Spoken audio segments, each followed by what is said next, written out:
되시길 저희들 주님 전에 불러주셔서 예배드리게 하시니 감사와 찬양을 드립니다. 아멘. 세상의 짐을 내려놓고 주님의 평안을 누리며 기도하는 이 시간 저희와 함께하여 주시고 마음과 정성을 다해 드리는 예배를 기쁘게 받아주시옵소서. 아멘. 지난 한 주간도 우리의 삶 속에서 함께하시며 평안으로 인도해 주신 은혜에 또한 감사드립니다. 아멘.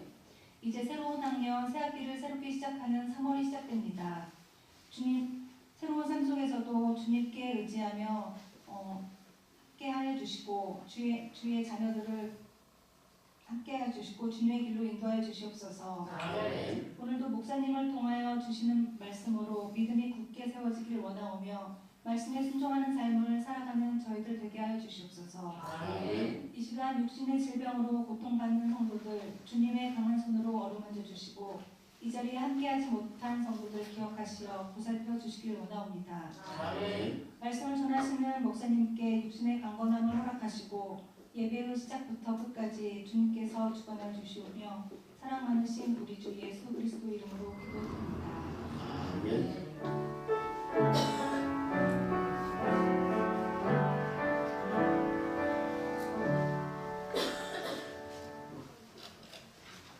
성가대에 찬양했겠습니다.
오늘 구원의 원리 발표 있습니까?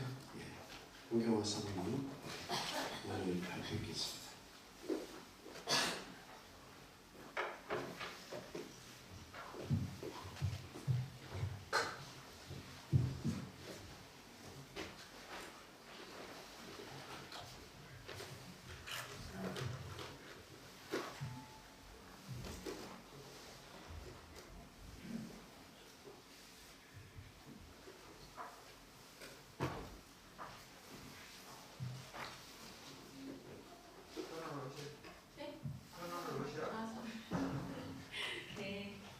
네, 구원의 원리 발표하겠습니다.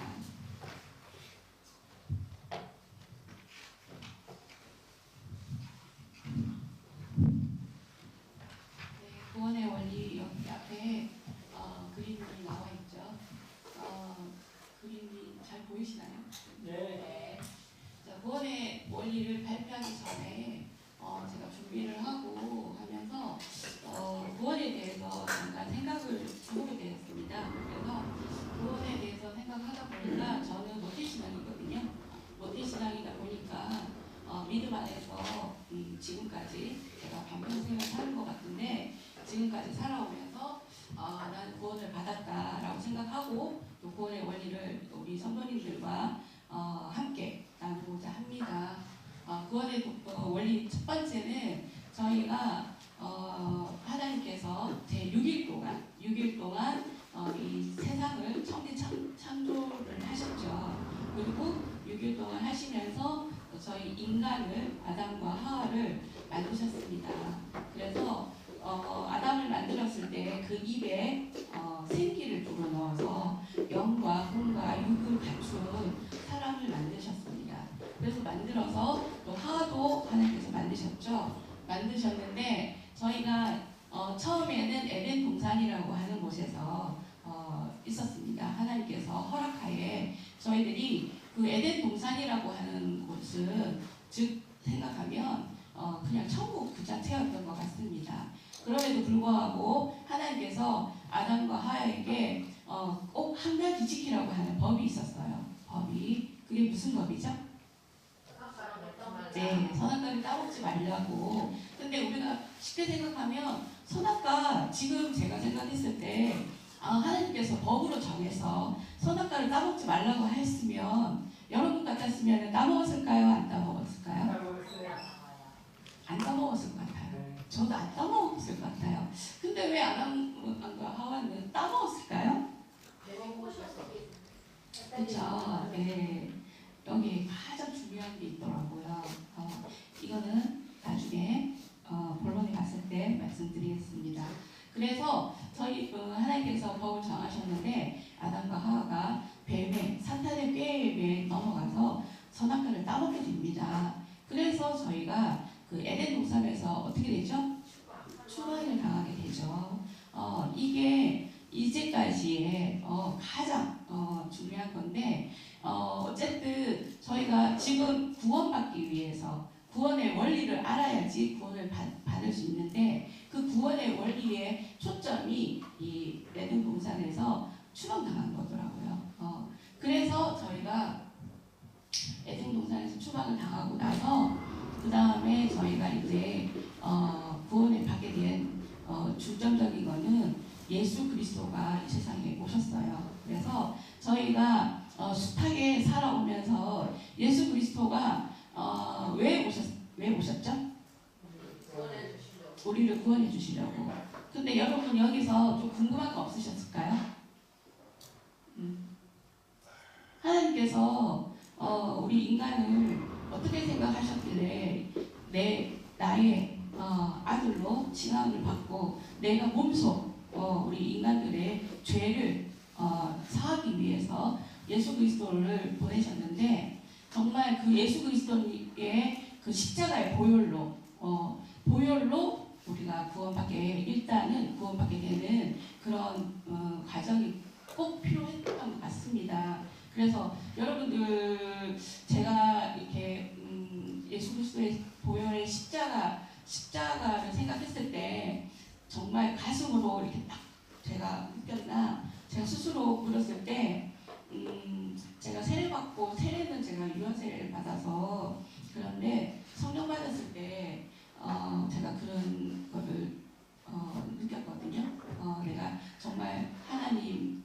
그리스도의 보혈로 내가 구원받는 택한 백성이 되었구나라고 저는 그때 깨달았습니다. 여러분들은 어느 순간에 내가 정말 여러분들이 지금 누군가에게 우리 교회 창빛교회에 이렇게 오라고 아니면은 우리 아르반처럼 모태신앙이 이런 우리 아들만도 있고 저처럼 그럼에도 불구하고 이 교회에 이 자리에 앉아 있을 때 본인들이 택한 것 같으시죠? 오늘도 아침에 일어나서 안식일이니까 교회 가야지. 내가 교회 가는 것 같으시죠? 근데 제가 깨달은 거는 하나님께서 나를 택하셨다는 거였어요. 하나님께서. 부족한데도 불구하고.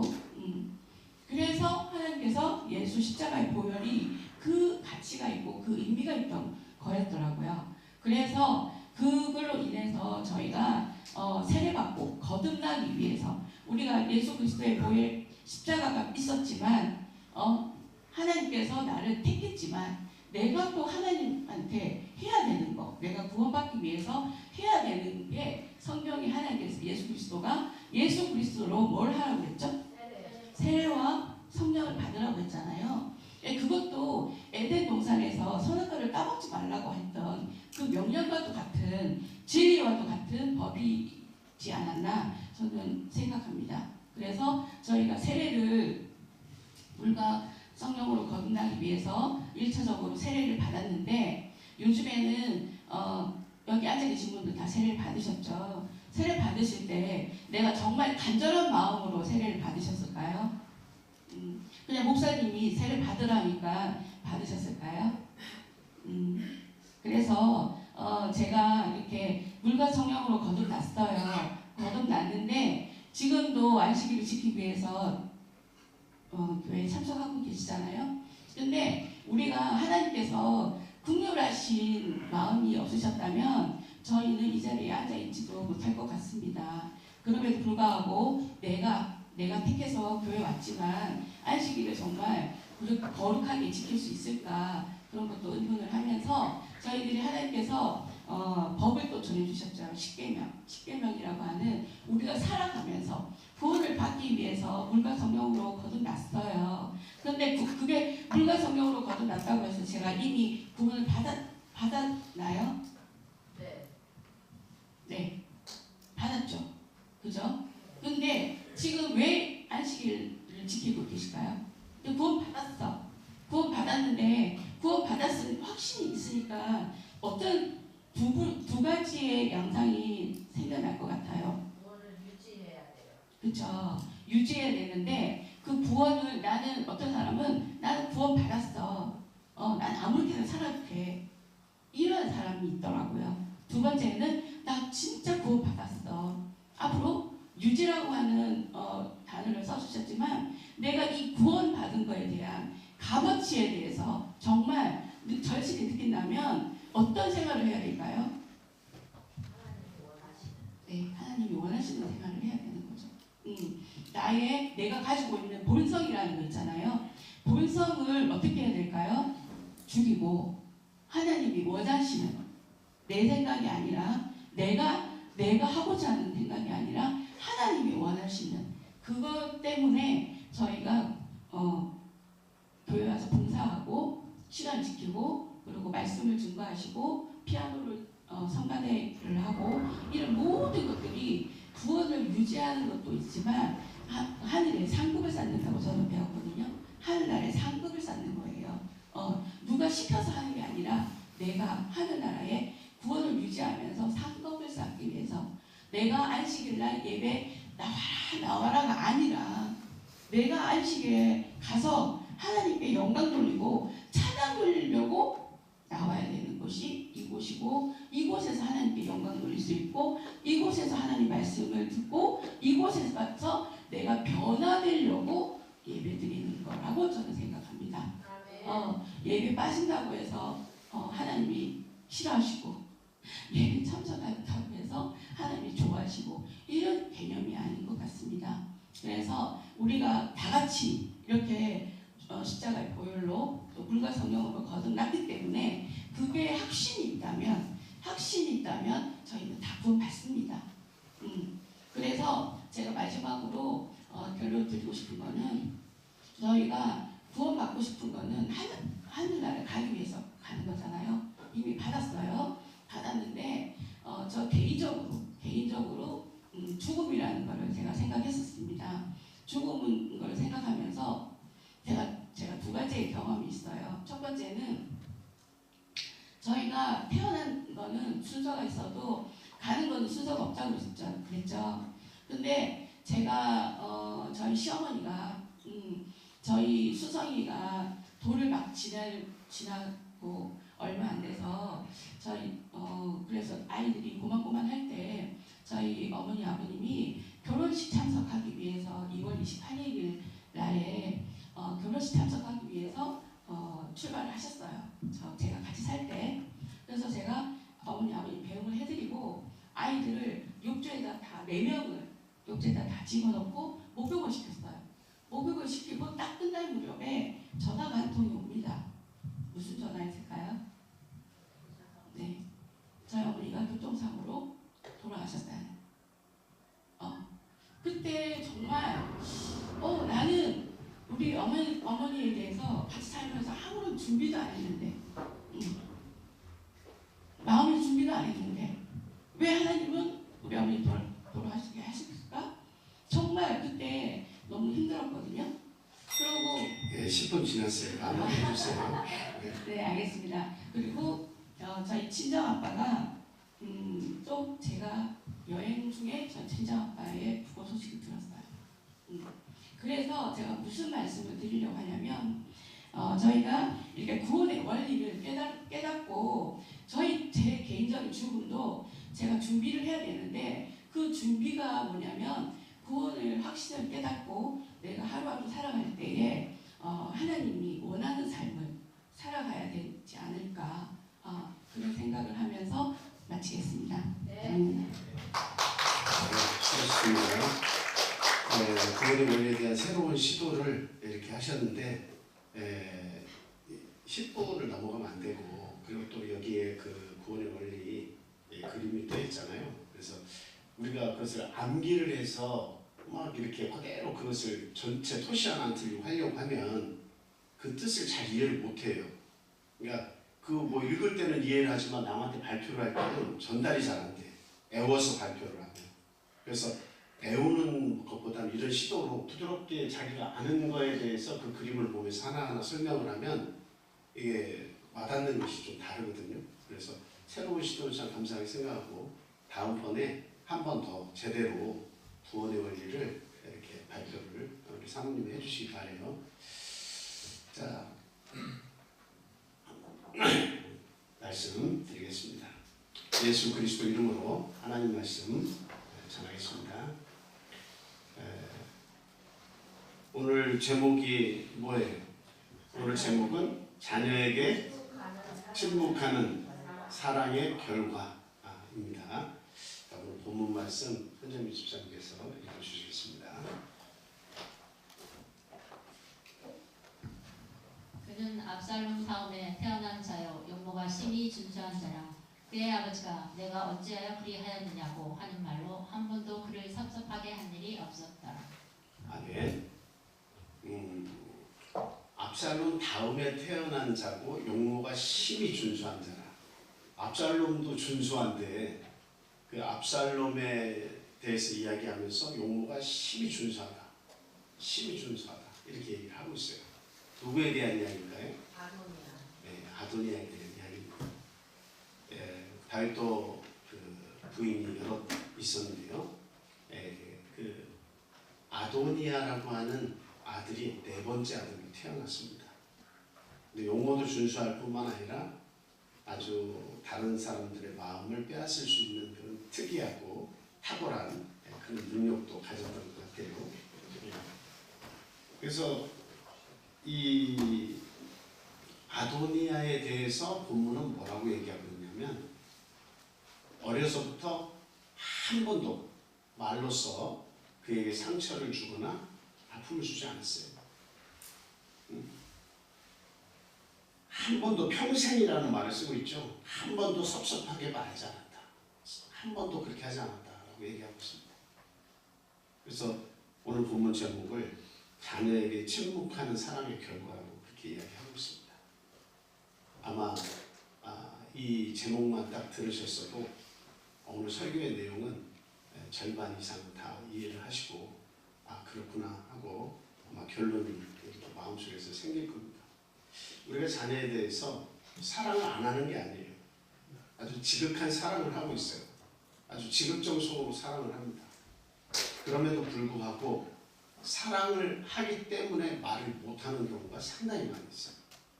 왜 말을 못할까요? 상대가 마음 상할까 봐. 우리 아들이나 우리 딸이 내가 말하는 것을 듣고 상처받거나 속이 상하거나 화가 나거나 여러 가지 그 불편해할까 봐 말을 이렇게 하지 못하고 계속 담아두기만 하고 있고 그냥 우리 하나님께 기도만 하고 그런 경우가 많이 있습니다. 근데 지금 아도니아는 용모가 준수한 아들인 뿐만 아니라 다른 사람들의 마음을 살 수 있는 그런 능력도 갖춘 그런 사람이었음에도 불구하고 아버지를 어떻게 하죠? 아버지를 배반을 하죠. 다윗이 왕이었는데 아주 훌륭한 왕이었는데 그 다윗 왕이 나이를 점점 먹어가면서 왕권이 어떻게 돼요? 나이를 먹어가면 왕권이 약화가 돼요. 다윗은 하나님께서 항상 지켜주시고 모든 전쟁에서 승리하게 해주신 그런 왕이에요. 복을 많이 받은 왕입니다. 성전 건축을 본인이 못했어도 그 모든 걸 준비해서 하나님께 드리고 솔로몬을 이렇게 왕으로 세우려고 하는 그런 지금 위치란 말이에요. 그러니까 나이가 많아서 권력을 이양을 해야 되는데 순조롭게 이양을 해야 되는데 그런데 이런 문제가 생겼어요. 뭐냐면 넷째 아들 아도니아가 갑자기 튀어나와서 나는 왕이다라고 나타난 거예요. 왕인 것처럼 그렇게 행세하는 거예요. 자기 주변에 호위병을 50명을 두고 그리고 병거, 말 이런 것들을 사병들을 자기 주변에 이렇게 두면서 내가 왕이다. 그리고 나를 따르라고 그렇게 이야기를 하면서 사람들의 마음을 다 왕으로부터 다윗 왕으로부터 아버지로부터 그것을 빼앗는 거죠. 그래서 군사령관 요압 있잖아요. 다윗을 그렇게 따르던 요압 장군까지도 자기의 편으로 만들었어요. 그리고 제사장인 아비아달까지도 자기 편으로 끌어들입니다. 이 결과가 무엇이냐라고 하는 것을 지금 열왕기상 1장 6절에서는 지금 그렇게 얘기하고 있는 거예요.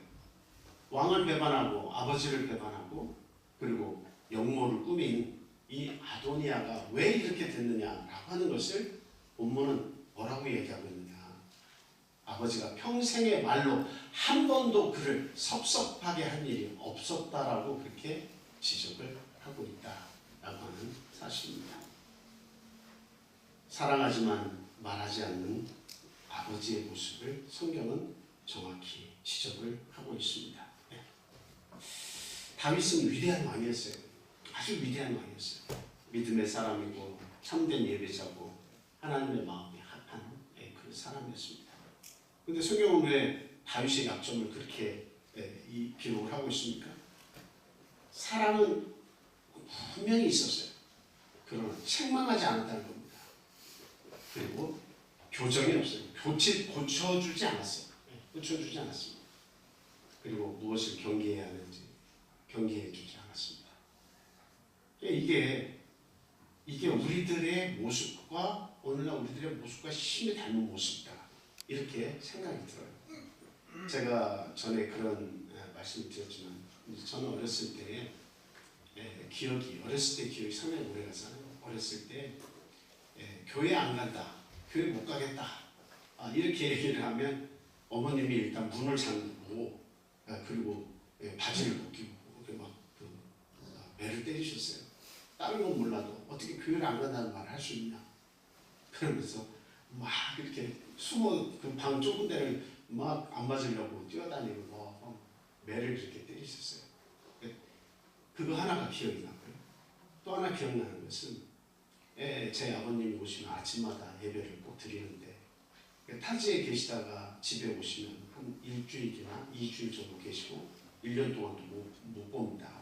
딴 지역에 가서 목회를 하시기 때문에. 그럼 오시면 그 1주, 2주일은 지옥 같은 날이에요. 뭐냐면 아침에 일찍 일어나서 성경을 다 나눠주고 아침에 찬송을 하고 그 다음 기도하고 말씀 읽고 아버님 본면의 말씀하고 이렇게 하고 기도 끝나요. 아침에 잠이 필요한 때에 잠을 자고 싶은데 꼭 다 깨워가지고 성경을 돌아가면서 읽게 하시는 거예요. 근데 그때 제가 유익했던 것은 한자 성경이 있잖아요. 한자가 다 들어있는 성경이 있는데 그것을 보면서 어린 제가 그것을 눈치로 옆에 사람이 읽는 그 한자를 보면서 어떤 한자인가 그것을 읽으면 그러면 아버님이 아주 기특하다. 어떻게 한자를 그렇게 잘 쓰지는 못하지만 대중으로 보고 무슨 내용이나 문맥에서 무슨 내용이나 하면서 그 한자를 계속 읽었어요. 그때 나중에 이게 학생이 되고 어른이 돼서 도움이 많이 되더라고요. 쓰지는 못하는데 한자를 많이 읽을 수 있게 됐어요. 그냥 그 정도로. 그리고 또 아버님이 안 계시면 어머님이 중간중간에 아침마다 깨워서 똑같이 아버지가 하시는 대로 가정 예배를 인도를 하시고 그것을 참여를 하면서 왜 이렇게 내가 살아야 되나 이런 생각을 했어요. 그때. 근데 시간이 지나고 보니까 그게 저에게 엄청난 힘이 돼요. 아, 믿음의 가정은 이렇게 사는구나. 이렇게 살아야 되는구나. 처음에는 그게 잠 못 자서 싫고 내가 이게 끌려다니는 것처럼 내가 원하지 않는데 내가 왜 이 삶을 살아야 되나 하고 싫었는데 그 어린 마음에 잠도 더 자고 싶은데 근데 시간이 지나서 어른이 되고 생각을 해보니까 그렇게 우리의 신앙을 이끌어준 아버지 어머니가 너무 고마운 거예요. 너무 감사한 거예요. 그래서 신앙 밖으로 나가서는 안 된다고 하는 것을 절실히 깨닫고 살게 됐다라고 하는 겁니다. 물론 좀 오늘날에는 제가 우리 자녀들에게 그렇게는 가정교육을 시키지는 못했지만 그러나 제가 항상 강조하는 것은 11조 정신과 그 다음에 무엇보다도 안식일 예배를 준수하라고 하는 것을 굉장히 강조를 많이 합니다. 지금 일요일 예배를 드리는 분들은 주일 성수라고 하잖아요. 근데 그 주일을 거룩하게 지키라고 하는 그 내용을 우리는 안식일이 성경에서 옳다고 하는 사실이 아니고 사람이 그 날짜를 경계하고 그리고 종교 회의를 통해서 세 번의 종교 회의를 통해서 지금 그 금요일 해질 때부터 토요일 해질까지 지키던 이 안식일이 일요일로 바뀌었다는 것을 알잖아요. 사람이 그것을 바꿨다는 것을 알잖아요. 그래서 저희는 아이들에게 강조를 했어요. 대학을 들어가서 MT를 간다. 안식일이 거기에 들어간다. 그거 절대 못 가겠어요. 그게 하나둘 뭐 작은 아들 할 것 없이 다. 그리고 우리 하늘이 안식일인데 뭐 어디 그 롯데 뭐죠? 월드. 롯데 월드 같은데 공부방에서 보내준다. 그러면 그냥 무조건 노예요. 막 가고 싶어서 자기는 롯데월드 간다고 막 설레었어도 안식일이 끼면 안 돼. 라고 얘기를 했어요. 지금도 마찬가지예요. 안식일은 정말 복받는 날이에요. 그러나 그것을 준수하기 위해서는 내가 감수해야 되는 고통들이 있어요. 내가 왜 이렇게 살아야지? 내가 왜 이 힘든 일을 해야지? 내가 안식일 올 때마다 왜 꼭 내가 이 안식일을 이렇게까지 지켜야 돼? 저희 아이들이 커가면서도 한 번만 딱 하면 안 되냐고 그런 얘기를 많이 했어요. 무조건 안 된다. 그래서 나중에 너희들이 여행을 할 때는 그때는 특별한 일을 할 때는 너희들이 안식일날 기도하면서 여행을 하고 다니고 할 수 있지만 그러나 지금 아빠 말대로 어디에 가서 안식일날 막 그 대학생들 술 먹고 놀고 뭐하고 MT 간다. 그런데 절대로 그건 안 된다. 그러니까 그 얘기를 지금도 많이 해요. 아빠는 한 번도 그렇게 허락을 안 해줬다고. 근데 시간이 더 지나고 보세요. 나이를 먹고 인생을 제대로 알게 되고 인생의 덧없음을 알고 이렇게 빨리 지나가는구나 하는 걸 알 때 그 아버지 엄마가 그 안식일 준수와 11조에 대한 이야기를 하면서 신앙이 가장 중요하다고 가르쳐준 그 내용이 두고 내 신앙을 붙잡아주고 참 감사하게 생각할 것이다. 저는 그렇게 믿습니다. 이렇게 지금 저는 자식 농사를 뭐 크게 세상에서 성공시키지는 못했어요. 그런데 그 두 가지만큼은 절대적으로 중요하다는 이야기를 끊임없이 반복하면서 살았어요. 예, 지금 감사한 것은 뭐 인생지사 세옹지마니까 내가 내 아들들을 아무리 사랑하더라도 나중에 어떻게 될지 모르잖아요. 근데 참 감사한 것은 지금까지 보면 부모를 공경할 줄 알아요. 부모의 말씀에 순종할 줄 알아요. 참 그것이 딴 것보다 너무너무 고마운 거예요.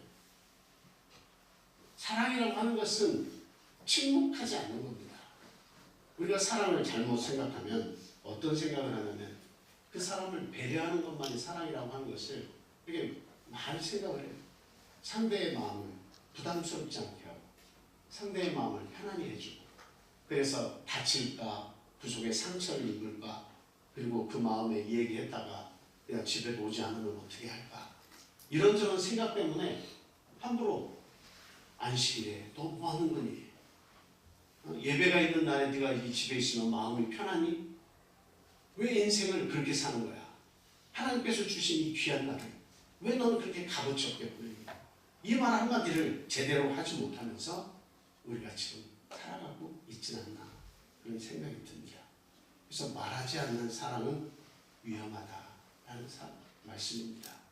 사랑은 꼭 부드러운 것만이 아니에요.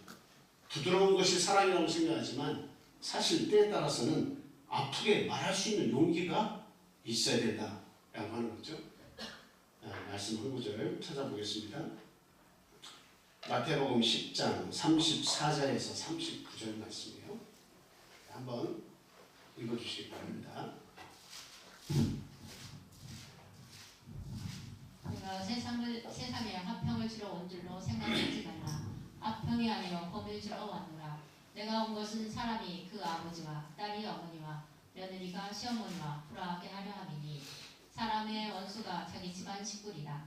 아버지나 어머니를 낳아서 사랑하는 자는 내게 합당하지 아니하고 아들이나 딸을 낳아서 사랑하는 자도 내게 합당하지 아니하며 또 자기 십자가를 지고 나를 따르지 않는 자도 내게 합당하지 아니하니라. 자기 목숨을 얻는 자는 잃을 것이요 나를 위하여 자기 목숨을 잃는 자는 얻으리라. 우리 자녀들에게 좋은 아버지, 뭐 자상한 아버지, 우리 착한 엄마 이런 말 듣고 싶잖아요, 그죠? 그러니까 그런 마음을 우리들이 이렇게 다독여 주느라고 교회에 대한 말을 하지 못해요. 근데 분명히 저 말씀은 예수님께서 하신 말씀이에요. 원수가 자기 집안 식구라는 말씀이죠. 그 말씀은 뭐예요? 그냥 편안하게 화평을 주러 온 것이 아니라 내가 온 것은 너희들로 하여금 싸우게 하려 합니다. 내가 검을 주러 왔지 그냥 평안하게 살다 가라고 화평만 주러 온 줄로 깨닫지 말라는 거죠. 그 부모와 자식지간에도 똑같다는 거예요. 네. 그 집안 안에서 검을 가지고 싸워야 할 일이 뭐가 있겠습니까? 그 사랑스러운 자녀들과 사랑스러운 부모님과 싸울 일이 뭐가 있겠어요? 오직 한 가지밖에 없어요. 뭐예요? 우리 예수 그리스도에 관한 이 사건이에요. 복음의 문제예요. 신앙의 문제예요. 이 문제만큼은 내가 너희에게 검을 주러 왔다. 아버지와 엄마와 자녀들과 다툼이 있을 수 있다는 거예요. 며느리와도 다툼이 있을 수 있다는 거예요. 싸움이 있을 수 있다는 거예요. 검을 주러 왔다. 싸우라는 이야기입니다. 예수님은 싸우라는 이야기예요. 다른 데서 싸우라는 이야기 아니에요. 다른 일로 가지고는 싸우지 말라고 화평을 말씀하시지만 신앙의 문제만큼은 결단코 타협하지 말고 검을 줬으니까 싸우라는 이야기예요. 그래서 우리의 자녀들에게 또는 안 믿는 부모님들에게 그냥 그 영혼을 위해서 또 싸우는 마음을 가져야 돼. 영혼을 위해서 싸워야 된다 이 말이에요. 네. 그냥 마음 다칠까봐 조마조마해서 평생에 한마디의 말도 하지 못하면 누구 꼴나는 겁니까? 아도니아 꼴나는 거예요. 부모를 공경하지 않습니다. 부모의 말에 순종할 줄 모르는 자녀를 키우는 거예요. 책망하지 아니하고 하나님의 말씀 속에서 살지 못하도록 그냥 방치하면 이건 방임이에요. 방임. 그대로 놔두면 나중에 그 영혼이 어디로 가겠습니까? 그래서 다윗은 사랑하지만 말하지 않는 아버지였다 라고 하는 거예요. 저희들이 성경에서 보면 다윗만 그런 게 아니에요. 엘리 제사장도 하나님의 일을 맡아서 일을 하면서 그 자녀들이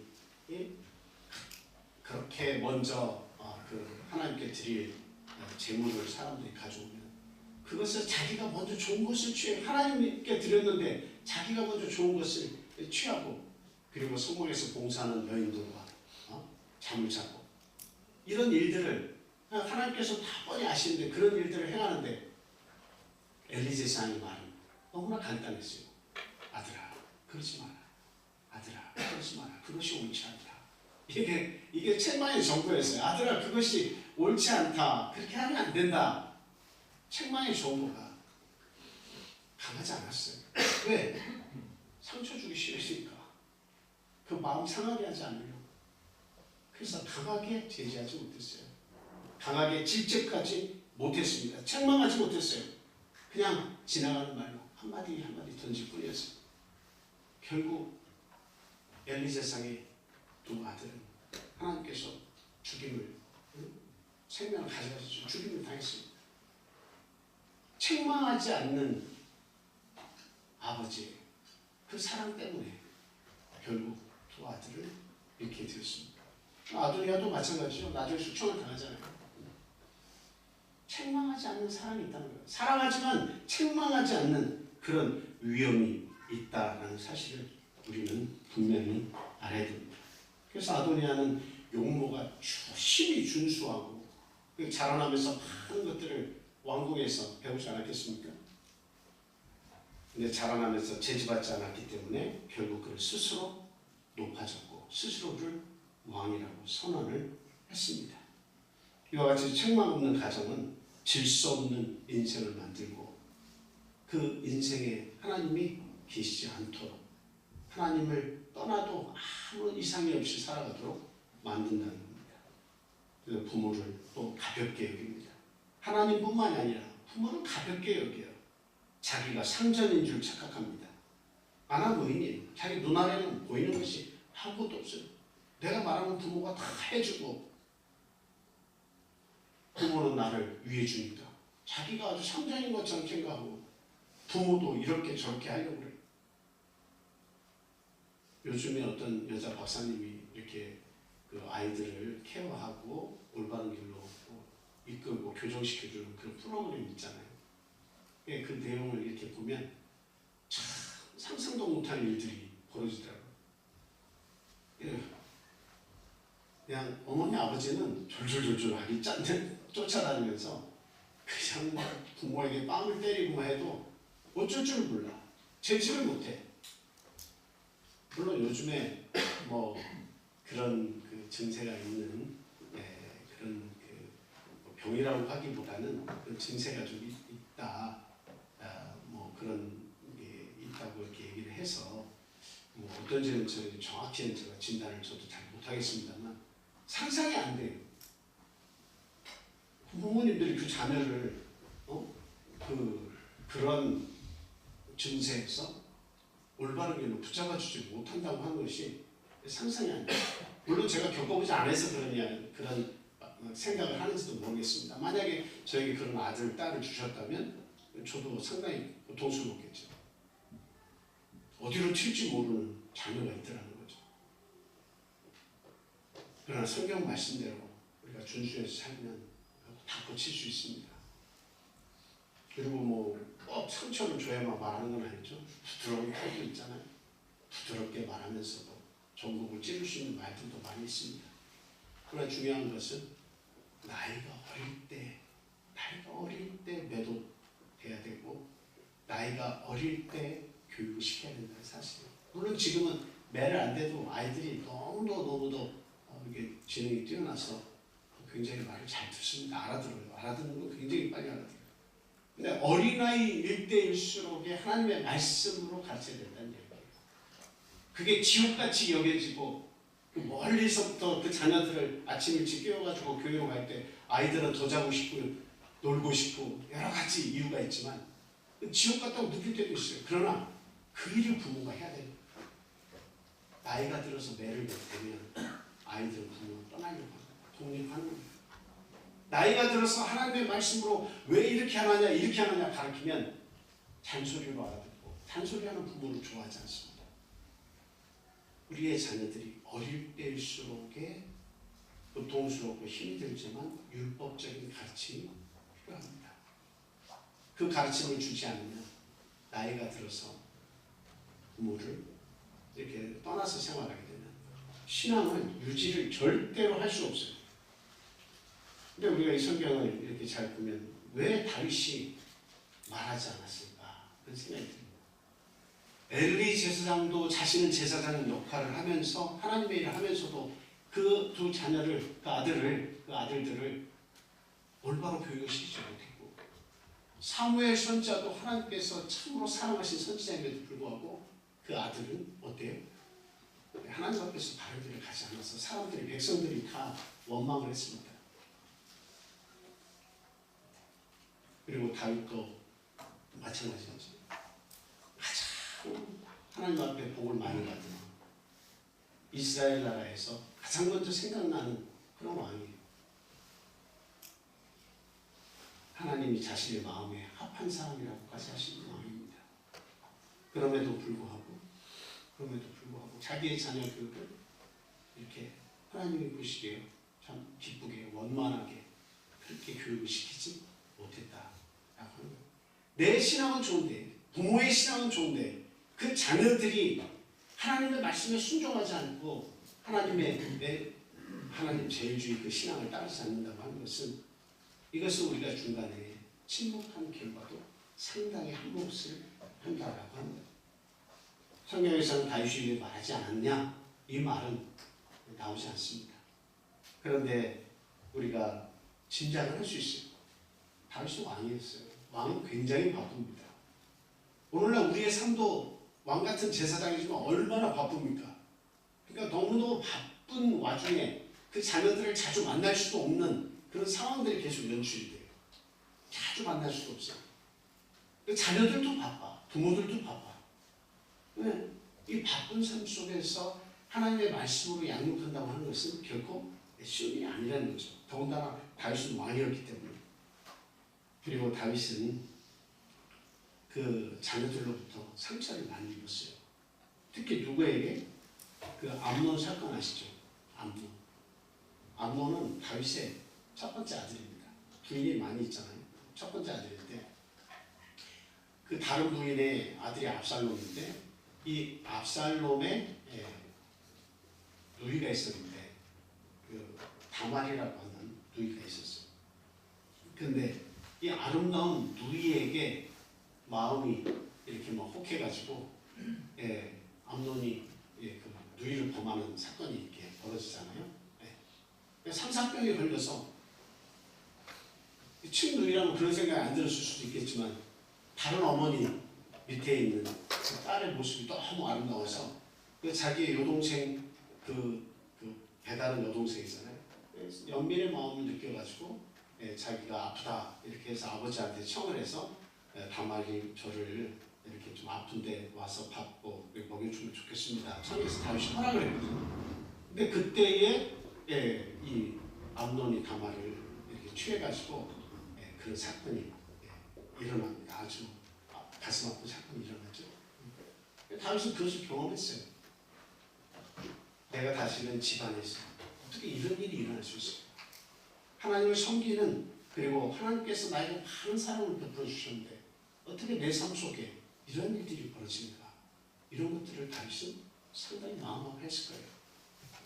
그리고 이 아도니아의 일 전에 압살롬이라고 하는 용모가 준수한 이 아들이 또 어떤 일을 저질렀습니까? 왕위를 찬탈하려고 백성들의 마음을 다 사가지고 자기가 재판을 하면서 아버지 다윗에게 갈 영광을 자기가 다 뺏어가지고 그냥 이스라엘의 백성이나 많은 사람들이 압살롬이 우리 왕이 돼야 한다고 막 주장을 하게끔 만들었어요. 그리고 아버지를 반역을 하고 아버지의 그 처들이죠. 그 왕궁 옥상에서 그런 다윗의 부인들을 범하는 일을 대낮에 범하는 일을 압살롬이 또 행했습니다. 그래서 이와 같은 그 자식들로 인한 마음의 상처가 큰 사람이 다윗이에요. 여러분 이런 일들을 몇 번 경험하고 나면 아버지나 어머니랑 마음이 비슷할 거예요. 어떻습니까? 말하고 싶지 않은 거예요. 자네가 어떤 일을 통해서 또 내 마음의 갈등을 겪고 그 상황이 악화될 것 같으면 그냥 침묵하는 거예요. 내가 괜히 긁어부스럼을 만드는 것이 아니고 내가 이거 괜히 말했다가 또 삐뚤어져서 어디로 훅 나가는 것이 아닌가. 앞에서도 그런 일이 있었는데 이 아들도 역시 또 방황하거나 이런 일을 통해서 내가 경책함으로 말미암아 또 나와의 관계가 소원해지면 어떡할 것인가. 그래서 이런 갈등을 피하고 싶은 마음에 상처 입은 부모는 침묵을 하는 거예요. 성경은 그것을 일일이 말하고 있지는 않지만 우리가 성경을 보니까 다윗은 얼마나 마음고생이 심한 사람이었다는 것을 우리가 생각을 하게 됩니다. 그러나 말하지 않은 침묵이 다시 아도니아를 만들었다라고 성경은 분명히 이야기하고 있습니다. 그러니까 우리가 하나님을 이렇게 보면 하나님은 말씀하시지 않는 분이신가. 우리가 뛰쳐나가고 싶고 상처받을 수도 있고 하나님은 아무 말씀도 안 하시고 침묵하시는 사랑만 하시는가. 절대로 그렇지 않다는 겁니다. 우리 하나님은 말씀으로 책망하시고 우리의 양심을 통해서 깨닫게 하시고 때로는 우리의 환경이 내가 원하는 환경으로 가지 않게 막거나 그것을 파괴시킴을 통해서 네가 잘못 가고 있다라고 분명히 그것을 가르쳐주고 계시는 거예요. 다같이 디모데후서 3장 14절에서 17절 말씀 한번 보겠습니다. 한번 읽어주시기 바라요. 디모데후서 3장 14절에서 17절입니다. 읽어주세요. 그러나 너는 배우고 확실한 일에 거하라. 너는 내가 누구에게서 배운 것을 알며 또 어려서부터 성경을 알았나니 성경은 능히 너로 하여금 그리스도 예수 안에 있는 믿음으로 말미암아 구원에 이르는 지혜가 있게 하느니라. 모든 성경은 하나님의 감동으로 된 것으로 교훈과 책망과 바르게 함과 의로 교육하기에 유익하니 이는 하나님의 사람으로 온전하게 하며 모든 선한 일을 능력을 갖추게 하려 함이라. 네, 15절 16절 말씀 한번 다시 보여주세요. 15절 말씀을 보니까 예수 안에 있는 믿음으로 말미암아 구원에 이르는 지혜가 있게 한다. 뭐가요? 하나님의 말씀입니다. 그러니까 16절은 모든 하나님의 말씀은 하나님의 감동으로 된 것으로 교훈을 주죠. 맞죠? 책망하시잖아요. 그 말씀을 우리가 읽거나 들을 때 책망을 받는 겁니다. 그리고 바르게 함과 의로 교육하기에 유익하니 이는 하나님의 사람으로 온전하게 하며 모든 선한 일을 행할 능력을 갖게 하는 거예요. 예. 이것이 바로 하나님의 우리에 대한 사랑의 표현입니다. 하나님은 침묵하시지 않으세요. 사랑하시면 하나님은 반드시 잘못된 길을 갈 때 질타하십니다. 내가 막 어떤 일을 할 때에 나는 성공을 향해서 막 달리고 있는데 하나님이 그것이 옳지 않다고 생각하면 막으신다 이 말이에요. 마음을 아프게 해서라도 막으신다 이 말이에요. 고통을 주어서라도 그것을 제지하시는 거예요. 잘못된 길이라는 것을 깨닫게 해주시는 거예요. 하나님의 사랑은 그렇습니다. 그래서 이스라엘 향해서도 하나님이 이스라엘과 남쪽 유다에 대해서 어떻게 하셨습니까? 바벨론을 통해서 큰 회초리를 들어서 북이스라엘을 멸망할 때까지 때리신 거예요. 남쪽 유다에 향해서 북이스라엘 아수르를 통해서 회초리를 때리시고 남유다는 바벨론이라고 하는 거대 제국을 통해서 회초리를 때리셔서 70년간이나 바벨론 포로 생활을 하게 하신 거예요. 하나님의 참뜻은 뭐예요?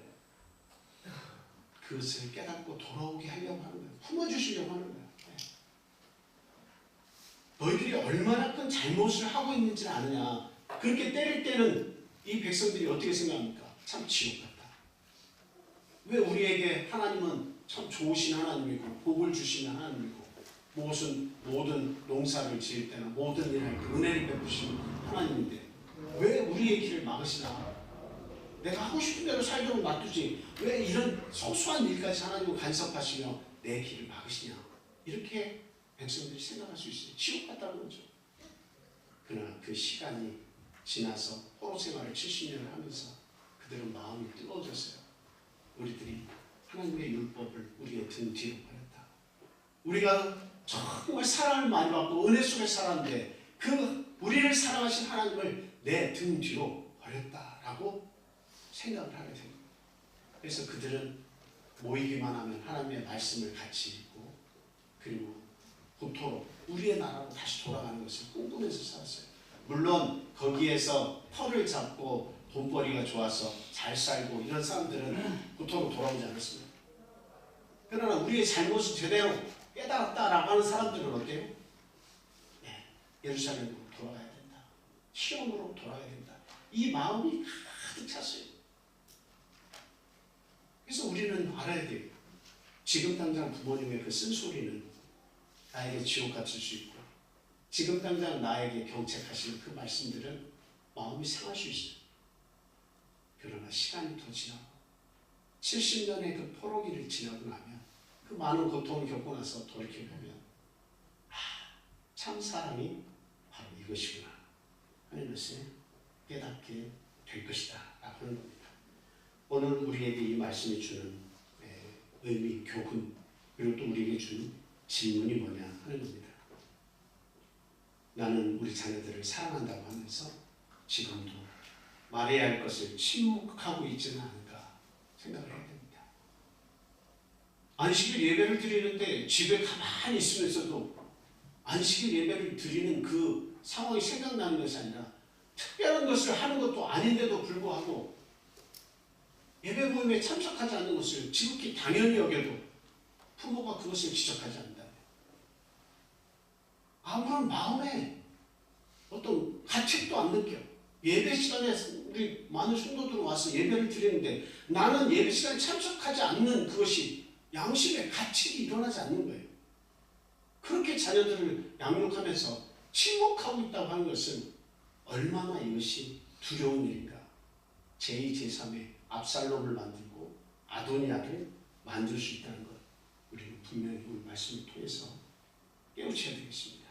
아멘. 갈등이 두려워서 진리를 말하지 않고 있지는 않은지, 자녀에게, 가족에게, 공동체에게 필요한 이런 권면의 말씀을 비루고 있지는 않은지 우리는 분명히 생각해야 돼요. 사랑은 편안하게만 해주는 게 진짜 사랑이 아니에요.